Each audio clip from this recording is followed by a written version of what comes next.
This episode of Rick and Rick is brought to you by Taskin, the first name in ultra-stylish, premium-quality travel gear like the Taskin Denali 4-wheel carry-on, featuring a sleek, jet black exterior, distinctive matte finish, exceptionally smooth rubberized wheels, and compact, lightweight form factor. Taskin Denali is one of the most stylish and versatile carry-ons anywhere. Save 30% on your next purchase when you use the promo code R&R Take 30. That's R&R Take 30 at TaskinSF.com. Next up, on an all-new Rick and Rick. Xbox turns 25, which means it's old enough to start leaking layoffs to the press. Oh man, Netflix cancels the Burrows after just one season. Why brands are betting big on AI influencers that never tweet obscenities and never unionize. Plus, loaded questions and a whole lot more. And it all starts right here, right now. On the one show where being a total Rick literally is the job description. And everybody rules the world. They'll slap a QR code on our heinies and call us a brand activation. Because you're just in time for Rick and Rick Rule the World, the podcast on business at the intersection of marketing, media, tech, and pop culture. I'm Rick Matheson, and I am joined, as always, by my good pal, Pedro Pascal. I mean, Rick Wooten. How you doing, Rick? I'm doing well. Good, because we've got Xbox turning 25, Netflix canceling the Burrows, plus a whole lot more. So let's do this. First up, our top story. Xbox turns 25 with a quarter-life crisis all its own. There's a new boss, Asha Sharma, who apparently is a Taekwondo black belt, who is, on paper, the most random pick imaginable. She came from the AI world, Instacart, and Meta, and had never really been a gamer before. That's right. But then she fixed everything in 100 days. Yeah. She renamed the division back to Xbox. I think it had been renamed Microsoft Gaming at one point. Yeah. Cut the price of Game Pass, announced a new console, and got photoshopped into Jesus for the trouble. Well, she wasn't really on my radar. I knew they were having a change of CEO. But, I was actually at a Bloomberg event, 3-4 weeks ago, and she was one of the people they interviewed. And I have to say, I do appreciate her strategy that was explained, at least at the event, where, she kind of came in and, made Xbox about the gamers again. She could see that we'd kind of moved away from the audience, and that's more how she reflected on it, and that she wanted to bring things back. So she did some smart things like lowering the price of some of the services, trying to focus on exclusive content versus, the same content for everyone.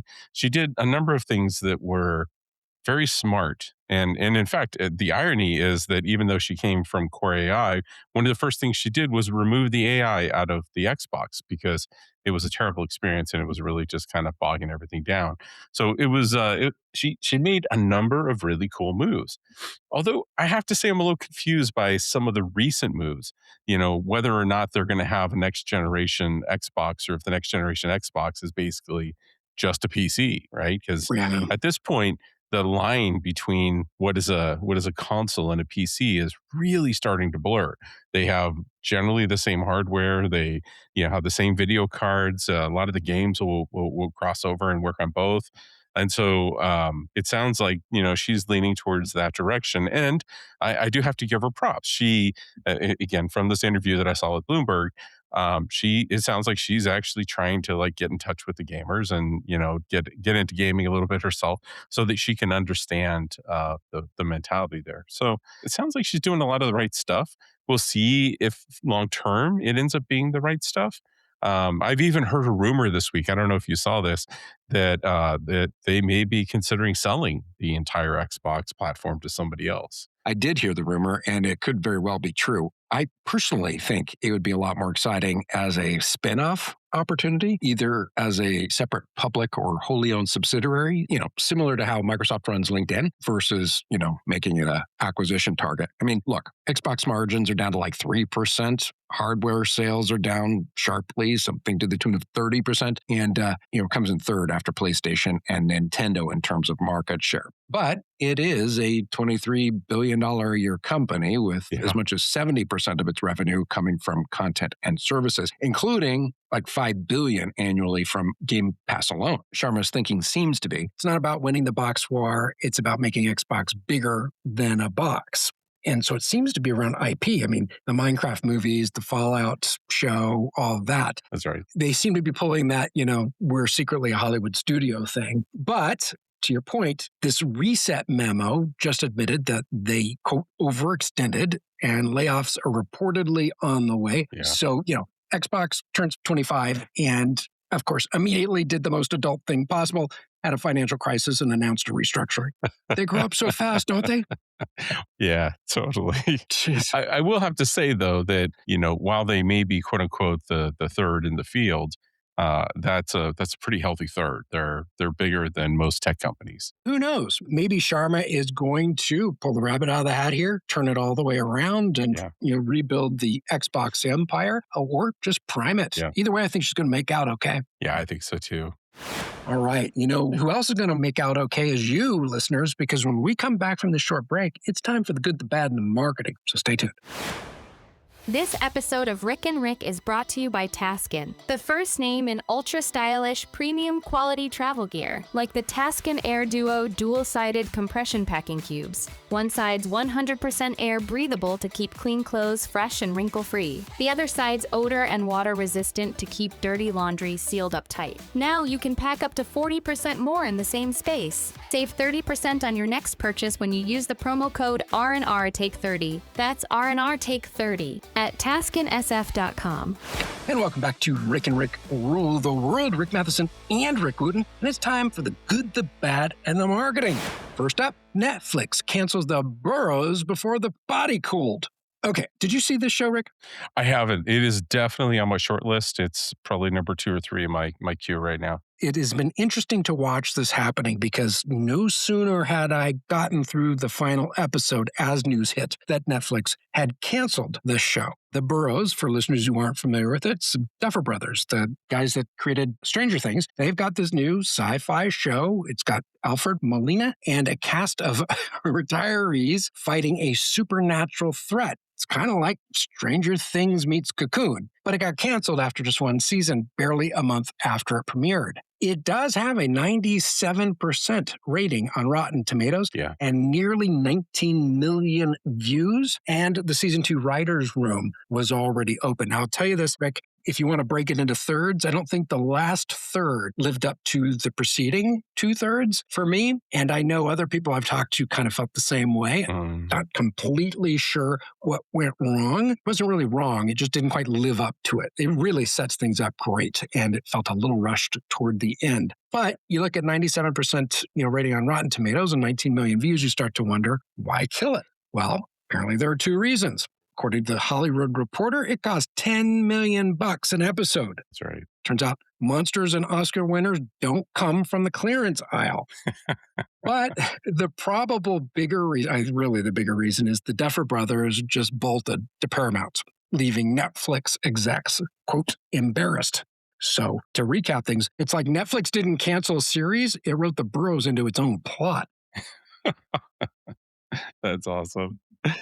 I actually heard one more reason, and that was very frankly, and it's kind of related to the cost. The retention numbers were not great. It had 9.5 million views in the first week, but only 3.7 by week 2. So it fell very, very quickly. And, again, related to costs, the ROI in that does not look really good. But honestly, I do believe that the number one reason is because the Duffer Brothers had signed the deal with Paramount, and they didn't want to invest in a program that basically they weren't going to have the executive producers there. Yeah, and this happens. This is not like this is some kind of unique scenario. Whenever a big talent leaves a platform or studio or network, you see the investment in them be pushed aside. And part of it is just ego. Part of it is, I mean, you don't have your executive producers for season 2, and they frankly had to have been the thing that sold Netflix on making the show. Absolutely. So it's too bad. Yeah, it is too bad. And I was going to say, the thing we think about is, we think about the Duffer Brothers, we think about maybe some of the key talent, but there are hundreds of people who work on this, and they've all effectively had to go find another job. Yeah, it's too bad for all the people, working on it. Absolutely. If you're really missing the Burrows, I feel like it was inspired by a movie I saw years ago called Bubba Hotep with Bruce Campbell. It has basically the same premise about, a bunch of people in a retirement home, and, these supernatural creatures are preying on them. And Bruce Campbell, as a Elvis impersonator, has to then, stop these evil creatures from preying on the old. Well, never mind the listeners. I've heard the movie, but now I'm going to have to watch it. All right. Next, influence without a pulse. Brands who love AI influencers and the AI influencers that don't love anybody. Brands are going all in for AI influencers. You've seen this, right? You go through social media and you see these things come up. They're totally fake, computer-generated people, like this little Michaela who's landed deals with Prada and Samsung. They're racking up viewers and brand money without even existing. And this is per The Guardian because a synthetic influencer never misses a shoot, never asks for a raise, never posts something offensive at 2 a.m., and never argues with the script. Plus, brands save 80% versus a human being. I thought that stat was particularly interesting. You'd think it'd be a lot higher than 80%, but someone's got to create this fake human and make them say and do the things that you want them to do. But I thought this was interesting. Now, the rub here is a Pew study found that roughly 65% of people won't buy what an AI influencer is selling. Yeah. I don't know about you, but I have not actually seen a recognizable brand use one of these things. I see them from startups. Exactly. I have not seen a real brand use them. Have you? I don't think I have seen a real brand use them yet, but they will. They absolutely will. Like, if you think about all the benefits that you talked about, at some level they're gonna end up outweighing the negatives. I'm a little skeptical, if only because what I've seen to date just screams that it's an AI person. It instantly turns me off. And it's really weird when there isn't a good match of voice and visual. Totally.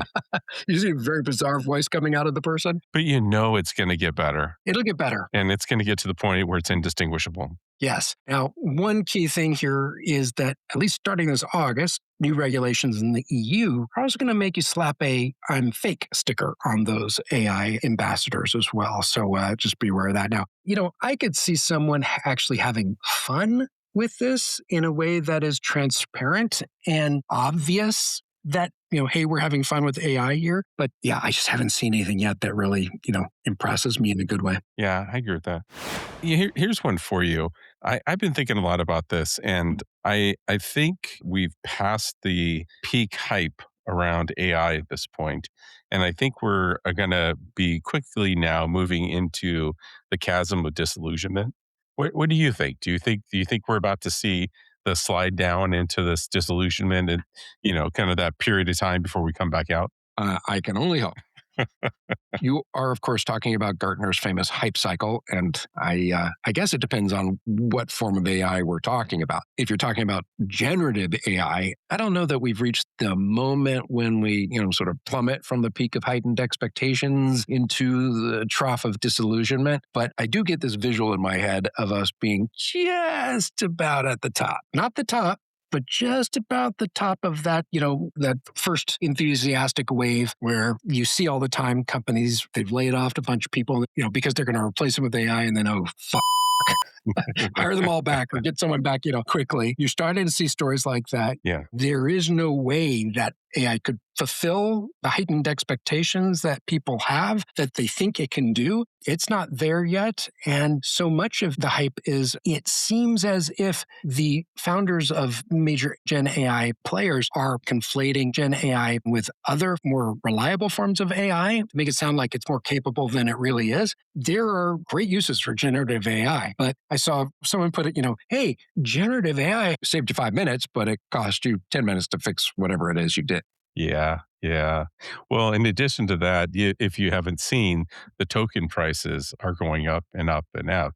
And so it's not just time, it's actually starting to cost you money to the point where people are challenging whether or not they should go back to real people because it's cheaper. Yeah, I think that there will be a comeuppance. It's inevitable. It's not necessarily a bad thing either. I think that it needs to have that kind of winter. Yeah. Yeah, I think it needs people to really have the reality check of what AI, in whatever particular form or forms that we're talking about, hit the trough of disillusionment, because it's only after that that you slowly start getting the good stuff. Let it go through its cycle, but always take hype with a giant grain of salt, because you are going to learn that these technologies can't do everything that the AI companies and their founders suggest that they do. Yeah, absolutely. I think an example that illustrates this really well is that Pizza Hut franchises are suing their parent company for $100 million in damages because of AI that they were forced to adopt. The franchises claim that, Dragon Tail is an AI that was required for them to adopt as part of their franchise agreement. And that basically they spent $100 million on the solution, and all it did was disrupt their business. Yeah. I think that's probably just one of many that we'll hear about. Agreed. All right. One thing you're for sure going to hear about is loaded questions, because when we come back from this short break, it's time for our multiple choice trivia game to test your knowledge of recent developments at the intersection of marketing, media, tech, and pop culture. Stay tuned. Hey, Rick and Rick Nation, don't forget to check out our website at rickandrick.com. It's double the Rick in just one click at rickandrick.com. And welcome back to Rick and Rick Rule the World. Rick Matheson and Rick Wooten. And it's time to play Loaded Questions. This is our multiple choice quiz game to test your knowledge of developments at the intersection of marketing, media, tech, and pop culture. Rick Wooten, are you ready to play Loaded Questions? I'm ready. Let's do this. All right. First question. At the 2026 Cannes Lions Festival of Advertising, major themes this year include which of the following? A, leveraging AI. B, leveraging entertainment. C, leveraging the creator economy. D, leveraging business class legroom. Or E, leveraging the Rick and Rick rooftop lounge at the Carlton Cannes. At the Cannes Lions Festival of Advertising this year, major themes include which? A, B, and C. You are correct. Picture the French Riviera, sunglasses on, rosé in hand, and the answers are indeed A, B, and C. At Cannes Lions 2026, brands are obsessed with three things: leveraging AI, entertainment, and the creator economy. So what's actually going on? Well, AI is the big one, but there's a twist. Last year, per Fortune, panelists were terrified, whispering, I won't have a job next year. This year, serious vibe shift. Forget AI. Uber's marketing chief says human creativity is the actual flex. As Scott Galloway of Professor G fame tells Adweek, AI takes everyone to the middle. So being weird and original is your superpower now. That's awesome. Where are we at Cannes? I know. I was just thinking, Rick, we gotta set up the show at Cannes next year. Let's plan on it. Who needs Comic-Con? We need Cannes. All right. Question number 2. Sony Pictures Entertainment has announced a $100 million strategic investment in Rick and Rick. Now, A, reality TV, B, shared reality, C, unshared reality, or D, streaming services. Sony Pictures Entertainment has announced a $100 million strategic investment in what? I don't know this one. I'm going to guess shared reality. You are correct. The answer is B, shared reality. Nice. So according to NBC News, Sony Pictures just dropped a cool $100 million on Cosm, the company building those wraparound dome venues where they project live sports, concerts, and movies on a massive curved LED screen. So picture watching The Matrix while Morpheus is physically wrapping around your peripheral vision, which apparently they actually did last year, which I didn't know about, and I would have liked to seen that. Oh, that's cool. Yeah, Sony's basically betting that you don't want to watch it on a screen anymore. You want to live inside one. Now, Rick, there are domes in LA, Dallas, and Atlanta already, with Detroit landing this September and Cleveland next year. I'm wondering, where are the ones in the San Francisco Bay Area? Hopefully they're coming up. Oh, I hope so too. I want to step into the Cosm. All right, final question. Which of the following is not an outdoor Grand Prix winner at this year's Cannes Lions? A, the Duolingo Owls Hoot While You Toot bathroom mirror campaign.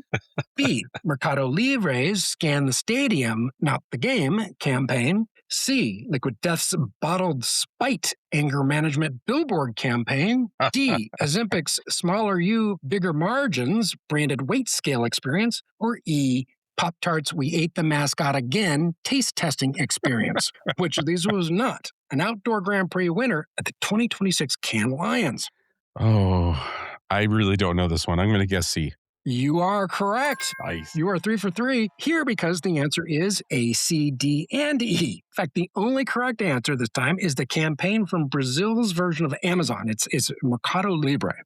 The campaign that they created is actually called the Field Barcode, and it involved turning an entire soccer stadium into a 140-meter barcode. Wow. Engineered so you could scan it right off your TV, even if the players are running over it, and even if you're only seeing half the field. And it worked. Fans were literally pointing their phones at the television, scanning the lawn, and boom, straight to shopping. Thousands of real scans, nationwide news coverage, and a 7% bump in site traffic. So hats off to Mercado Libre for inventing the one thing that finally makes a guy mowing the lawn look like a tech genius. I love this. You got to check it out, Rick. It literally is a barcode, a rectangular barcode on the grass. So watch your step, motherfucker. That's going to wrap things up for this episode of Rick and Rick Rule the World. Check out new and archived episodes at rickandrick.com. And until next time, keep on kicking ass and keep on coming back to the one show where everybody's name is Rick. And everybody rules the world.